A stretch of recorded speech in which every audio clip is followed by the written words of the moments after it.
Gostaria de convidá-los a lermos juntos o Salmo de número 126. Ele diz: Quando o Senhor trouxe do cativeiro os que voltaram a Sião, estávamos como os que sonham. Então a nossa boca se encheu de riso e a nossa língua de cânticos. Então se dizia entre as nações: grandes coisas fez o Senhor a estes. Grandes coisas fez o Senhor por nós e por isso estamos alegres. Faz-nos regressar outra vez do cativeiro, Senhor, como as correntes do sul. Os que semeiam em lágrimas cegarão com alegria. Aquele que leva a preciosa semente andando e chorando, voltará sem dúvida com alegria, trazendo consigo os seus feixes. Este salmo é um salmo pós-exílico. Ele celebra um momento especial quando, por decreto do rei Ciro, da Pérsia, foi concedido aos moradores de Jerusalém que regressassem a Jerusalém a fim de reconstruir o templo do Senhor. Este período que eles passaram no exílio babilônico foi um tempo de muita dor, de muita saudade da terra que eles haviam deixado para trás. Havia uma expectativa durante os 70 anos de cativeiro de que um dia o Senhor se lembraria deles e cumpriria a promessa que havia feito através do profeta Jeremias, no capítulo 29, de que o Senhor se voltaria para eles. E exatamente no primeiro ano do reinado de Ciro, rei da Pérsia, para que se cumprisse a palavra do Senhor falada por Jeremias, o Senhor despertou o coração de Ciro, rei da Pérsia, para dirigir uma proclamação e divulgá-la em todo o seu reino, nestes termos. Assim diz Ciro, rei da Pérsia: o Senhor, o Deus dos céus, deu-me todos os reinos da terra e designou-me para construir um templo para ele em Jerusalém de Judá. Qualquer do seu povo que esteja entre vocês, que o seu Deus esteja com ele, que vá a Jerusalém de Judá reconstruir o templo do Senhor, o Deus de Israel, o Deus que em Jerusalém tem sua morada. A partir desse decreto, então, eles partiram para Jerusalém a fim de reconstruí-la. A reação aqui anotada pelo salmista foi de que eles pareciam estar vivendo um sonho. Ele disse: quando o Senhor se voltou para nós que estávamos voltando para Jerusalém, nós ficamos como quem não acredita no que está acontecendo. Adam Clarke afirma que esse salmo não é de autoria davídica, ele tem o seu contexto específico neste momento do retorno do povo de Judá para a cidade de Jerusalém. É importante salientar que existe um verbo que é muito importante aqui dentro do texto. É o verbo voltar. Ele aparece logo no começo quando diz: quando o Senhor trouxe do cativeiro os que voltavam a Sião. É como um jogo de linguagem, de palavras, pois a palavra voltar, ela aparece tanto na ideia de que o Senhor trouxe, como também daqueles que são trazidos de volta a Sião. Então, nós podemos até ler esse texto assim, entendendo que um certo dia eles perceberam que Deus se voltou para eles, e porque Deus se voltou para eles, eles puderam voltar a Jerusalém. O voltar a Jerusalém é consequencial do fato de que Deus se voltou para eles. Deus, como que estando de costas para eles, agora volta a sua face e lhes permite então que eles possam retornar a Jerusalém, a cidade que eles tanto tinham saudade. E nós podemos ver aqui que é Deus quem começa o processo de restauração de Jerusalém. É Deus que se volta para os que se voltam, e estes que estão voltando a Jerusalém são agraciados de Deus para cumprir um propósito de reconstruir o templo do Senhor, para que Deus continue sendo adorado em sua cidade. Então ele imediatamente diz: as nações ficaram sabendo dessa nossa alegria. Porque quando isso aconteceu, a nossa boca se encheu de riso e a nossa língua de cânticos. E entre as nações, aqui ele se refere aos povos principalmente aqueles que eram os povos vizinhos, que moravam na região ali da Palestina, mas também outras nações que estavam representadas lá no exílio babilônico. Eles ficaram sabendo e começaram a dizer entre eles: grandes coisas fez o Senhor por eles. As nações podiam ver ali que Deus estava abençoando o seu povo. E eles exclamavam: olha, na verdade, grandes coisas fez o Senhor por eles. E o versículo 3 confirma. Só que aí nós percebemos uma mudança interessante. As nações que observam o agir de Deus dizem assim: grandes coisas fez o Senhor por eles. Mas eles, que são objetos dessa ação misericordiosa, bondosa de Deus, eles dizem assim: grandes coisas fez o Senhor por nós. O pregador Charles Spurgeon, ele expressou da seguinte maneira: quando uma pessoa observa o agir de Deus, ele diz a respeito desse agir: olha, o Senhor está fazendo isso e isso por aqueles. Mas quando a pessoa é objeto desta ação salvadora de Deus, ele percebe que Deus está agindo em seu favor.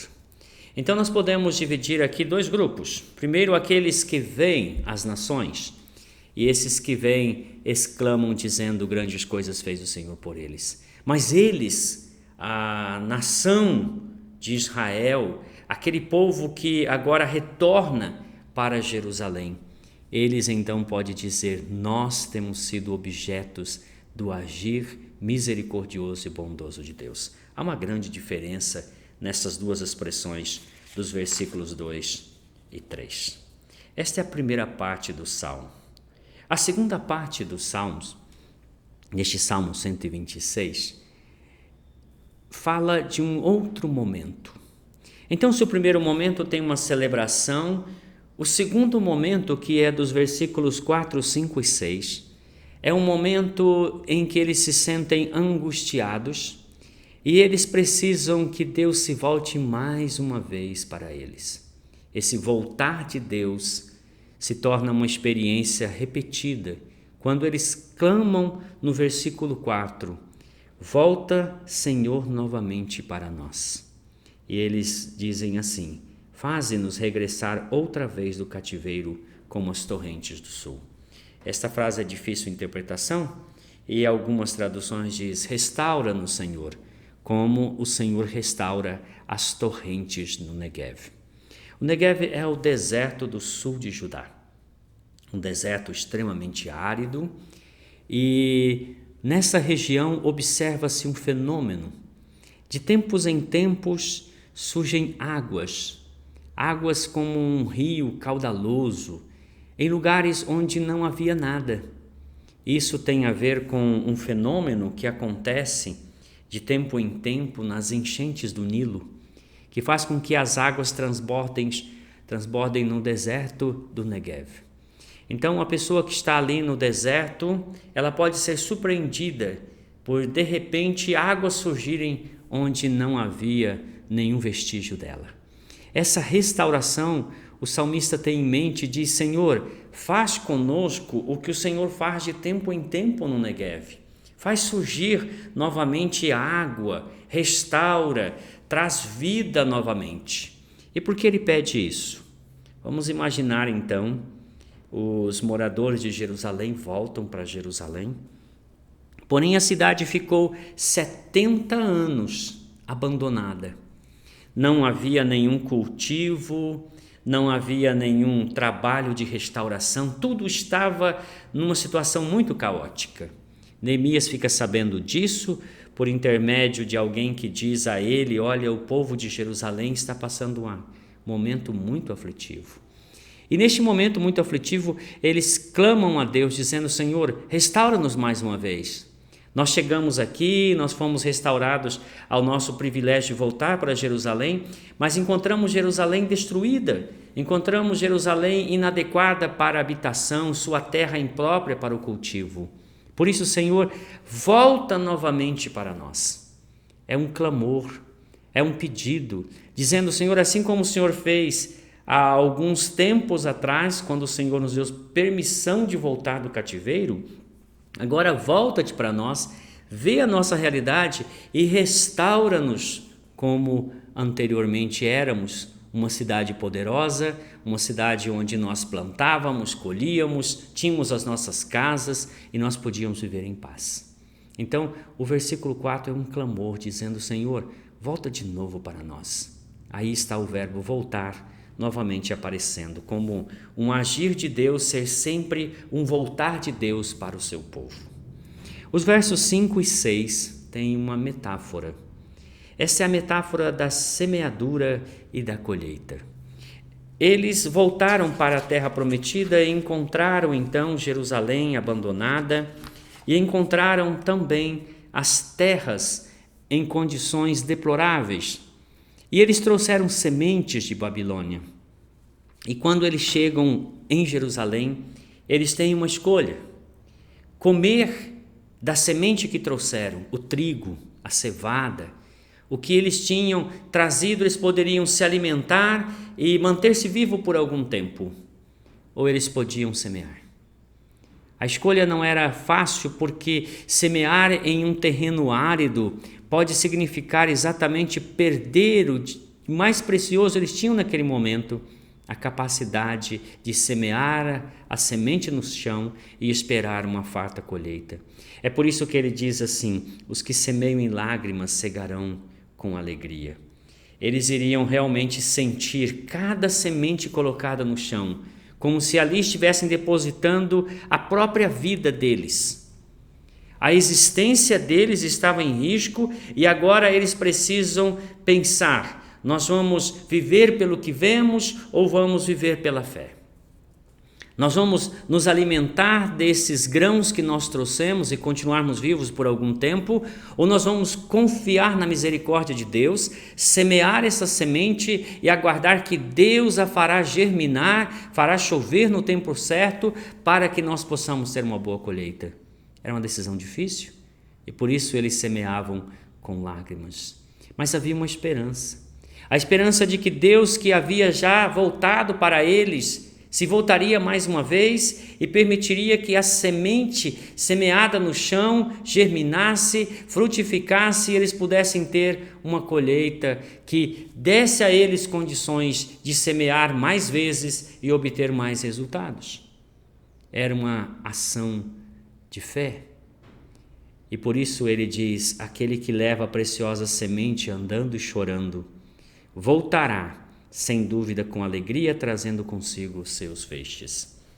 Novamente o verbo voltar aparece, porque ele vai uma vez semeando, mas ele precisará voltar diversas vezes para colher, porque a semente ele pode colocar em um pequeno bornal, mas quando ele vai fazer a colheita, ela é tão abundante que ele pegará um feixe, levará a um lugar, e pegará outro e assim por diante. Ele irá uma vez, mas voltará diversas vezes, dada a abundância da colheita. Esta é uma ação necessária. Quem vive desta realidade de plantar e colher sabe muito bem. O que nós aprendemos nessa metáfora é que semear é necessário, mesmo que com lágrimas. Porque se não semearmos, não colheremos. E se semearmos, ainda que seja com lágrima, a alegria da colheita compensará toda a lágrima derramada.